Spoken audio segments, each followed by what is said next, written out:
There's a quiet epidemic in our workplaces: burnout. It's not just a bad day. It's a deep, chronic exhaustion that drains energy, enthusiasm, and purpose.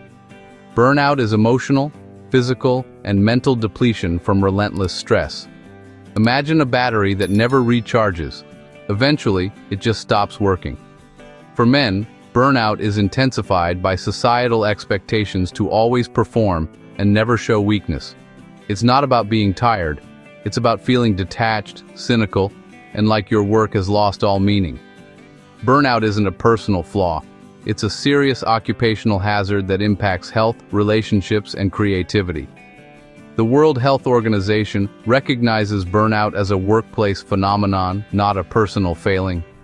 The real issue is a mismatch between job demands and available resources.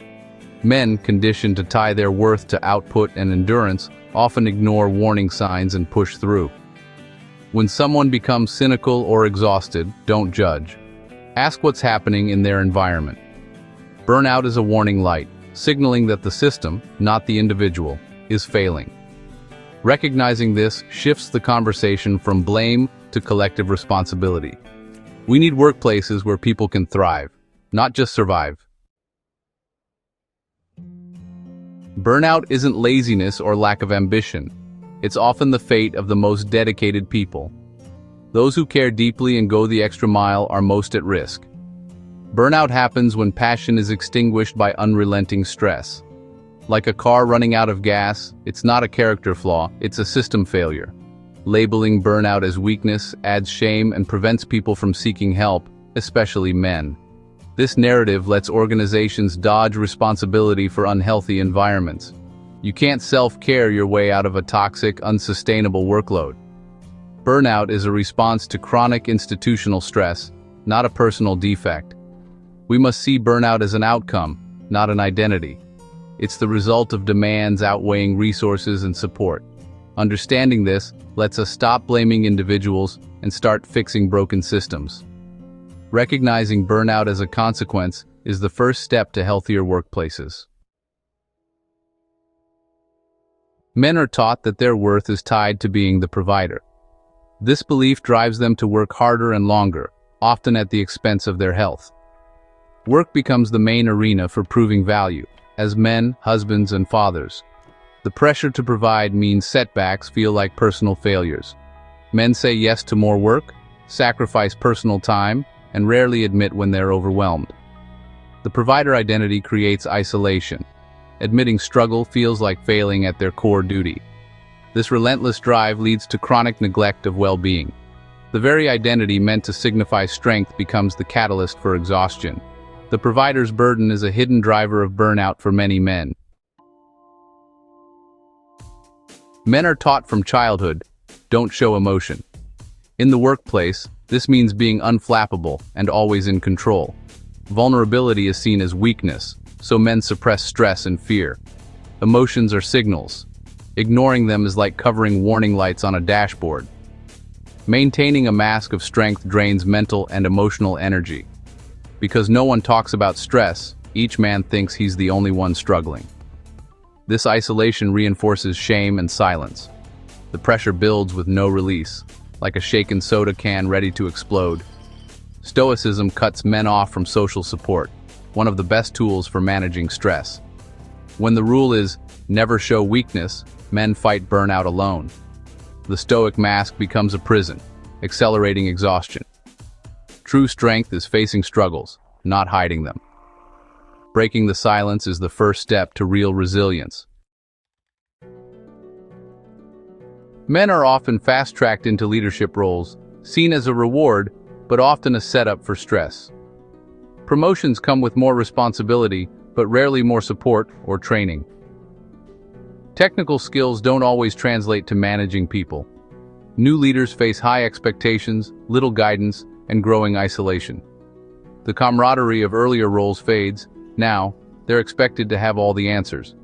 This gap between responsibility and support is a recipe for burnout. Organizations celebrate promotions but fail to provide the scaffolding for success. Male burnout is often invisible, hidden behind a mask of competence. Men push through pain, meeting deadlines and saying, "I'm fine," even as they struggle. Burnout shows up as cynicism, irritability, or quiet withdrawal, often misread as disengagement. Men are discouraged from admitting overwhelm, so their distress is coded and missed. They double down on effort, masking the problem until collapse is sudden and severe. By the time burnout is obvious, it's often too late for simple fixes. The final breakdown, health crisis, emotional collapse, or abrupt resignation, seems sudden but is the result of a long, silent struggle. The system only notices when it's too late. The real tragedy. The warning signs were always there, hidden behind the mask. We must learn to look past the facade and recognize burnout early. Burnout isn't just a personal issue, it ripples through entire organizations. A burned-out employee, especially a leader, drags down team morale and productivity. Negativity and disengagement are contagious, spreading apathy and frustration. Burned-out managers create toxic environments, magnifying the problem. Projects stall, communication breaks down, and mistakes increase. The biggest cost is turnover. When good people burn out, they leave, taking knowledge and experience with them. Replacing talent is expensive and damages company culture. A reputation for burnout makes it hard to attract and keep top talent. The cycle of high turnover and low morale hurts innovation and competitiveness. Addressing burnout is a strategic imperative, not just a compassionate act. Healthy organizations invest in preventing burnout to ensure long-term success. Burnout is preventable if we fix the system, not just the symptoms. Leaders must acknowledge burnout as real and commit to psychological safety. Create spaces where stress and mental health can be discussed without stigma. Redefine time off. True rest means disconnecting completely, not just being away. Celebrate efficiency and results, not long hours. Train managers to spot burnout signs and support their teams. Regularly check workloads and well-being, not just performance. Integrate mental health into daily operations, workshops, resources, and open conversations. When leaders share their own struggles, it breaks stigma and encourages honesty. Preventing burnout requires changing how we work, not just adding perks.